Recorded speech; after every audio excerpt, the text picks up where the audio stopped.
Joe's Inner Child Podcast. I think it was Frankie that was pointing out, like, there's a lot of, like, Frankie had to get used to, I think Alex was telling him that it's important to focus on the more boring details. That's why, that way it's easier to get caught up in the person's life. Like, I can't remember what specific situation Frankie was mentioning, but he said, he was like, do we really have to have this in here? And Alex is like, yeah, we need everybody to actually feel like they're in part of this person's world. Mm-hmm. Was there any specific instances like that you noticed they focused on, or kind of tried to pull the focus towards when you were in the editing process? Yeah, I mean, there's a repeated kind of daily process that the main character goes through. That's like, you know, he gets home, he checks the mail, he watches TV, brushes his teeth, he goes to bed, he gets up, you know, puts food in the dog bowl, all this stuff that we repeated 3 or maybe 4 times. And that stuff, you know, on its face, it seems kind of unimportant, but you know, we've all been in quarantine now, so we kind of realized what a routine like that might look like for ourselves. And I think that was actually an interesting area where we could play with the pacing of it and like the literal tiny nuances of what he was doing to tell the story of how he was functioning. There's a moment a little later on in the movie where he's kind of starting to lose it, where he doesn't quite get all the dog food into the dog bowl, you know, and that's the kind of thing that I think those little tiny boring things that might not otherwise have any importance, when you're repeating them and focusing in on them, they actually can hold quite a lot of significance. That's really interesting. Now, is this genre, well, I know the genre it's kind of a bit of a genre bending thing. It's a bit of a psychological thriller, a little bit of, you know, sci-fi horror, a tad of romance in there. Which of these genres do you feel like attracted you most to the project? Like, what is your comfort zone as far as genres go? Like, what are you most interested in? I like a cerebral sci-fi with a brooding melancholy kind of almost existential question at the core. That's kind of my zone. That's where I'm like a big Tarkovsky fan, you know. I love movies where a character has to kind of deal with his own brain against a little bit of a sci-fi backdrop. And I think this movie is exactly that. Other than Alex, have you worked with any of the actresses or actors on this film? I know that there's not a huge ensemble cast, but I know that there are a few as far as at least this character's world goes, to kind of flesh that out in flashbacks or whatever.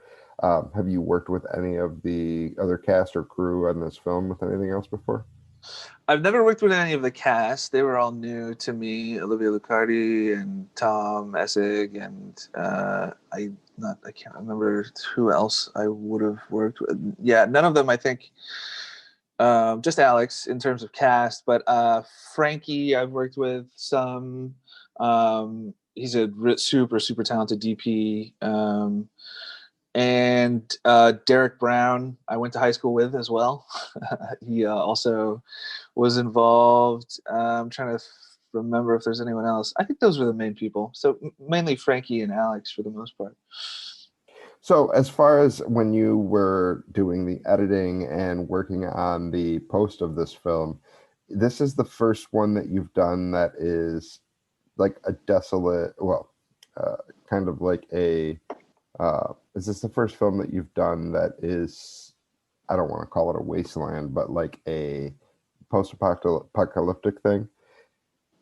Yeah, definitely. Yeah, for sure. So is there anything that you did in editing or post that kind of made you feel like you would like to tackle either that universe or a similar universe again, based on the sort of cinematography or the pieces that go to it that I don't understand, that somebody from your perspective and what you do kind of picked up on, that makes you want to continue that path? Yeah.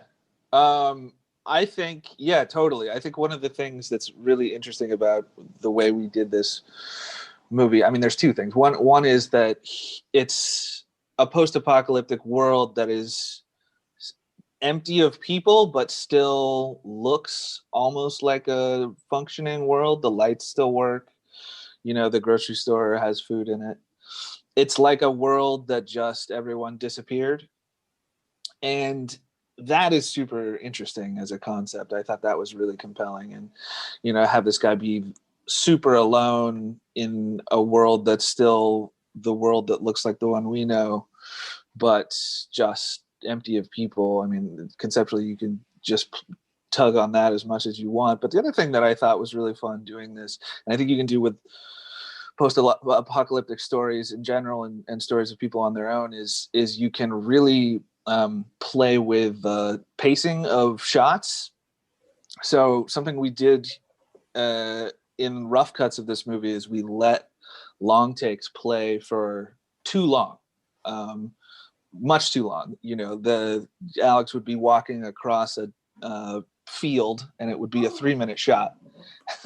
And he and I had a good time kind of feeling where the boundary was when we showed it to people, how long, we could get people to kind of feel what the character was feeling by putting them in these long takes. Because when you show somebody a single shot that's much longer than what they're used to seeing, they start to lean into it at a certain point and try to figure out why it's so long, or there's a certain feeling that they're going to take away from that.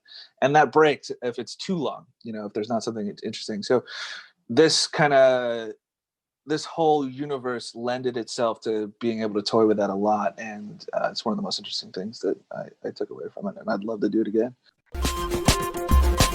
Literary Joe's Inner Child Podcast.